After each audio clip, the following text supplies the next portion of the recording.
Neat పరీక్ష ర్యాంకింగ్లు grace మార్కుల వ్యవహారంతో అబాసుపాలై supreme court ఆగ్రహానికి గురవుతున్న జాతీయ పరీక్షల నిర్వహణ సంస్థ తాజాగా మరో అపవాదును మూటగట్టుకుంది. ఆ సంస్థ దేశవ్యాప్తంగా నిర్వహించిన యూజీసీ నెట్ పరీక్షను రద్దు చేస్తున్నట్లు కేంద్ర విద్యాశాఖ బుధవారం రాత్రి ప్రకటించింది.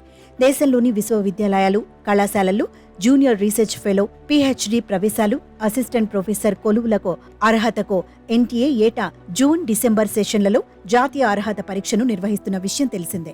జూన్ సెషన్ కు సంబంధించి దేశవ్యాప్తంగా మంగళవారం 2 షిఫ్టుల్లో పరీక్షలు జరిగాయి. 11 లక్షల మంది అభ్యర్థులు ఈ సెషన్ కు దరఖాస్తు చేసుకోగా 9 లక్షల మంది పరీక్ష రాశారు. అయితే కేంద్ర హోంమంత్రిత్వ శాఖ పరిధిలో పనిచేసే సైబర్ క్రైమ్ హెచ్చరికల విశ్లేషణ unit, Indian cyber crime coordination centre UGC net పరీక్ష సమగ్రతకు భంగం కలిగించేలా లీకేజీ విమర్శలు వచ్చినట్లు కేంద్ర ప్రభుత్వానికి సమాచారం ఇచ్చింది.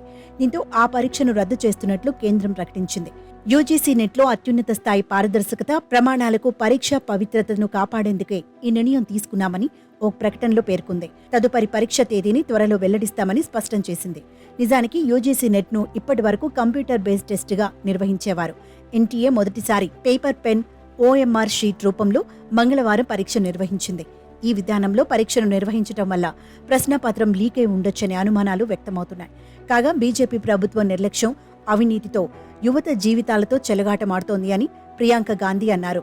మరోవైపు నెట్ పరీక్షల వివాదాల నేపథ్యంలో నేషనల్ టెస్టింగ్ ఏజెన్సీలో కీలక సంస్కరణలు చేపట్టాలని కేంద్ర ప్రభుత్వం భావిస్తున్న విషయం తెలిసిందే.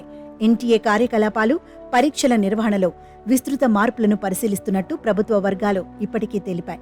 ఈ మార్పులను సూచించేందుకు ఉన్నత స్థాయి కమిటీని వేసే అవకాశం ఉంది.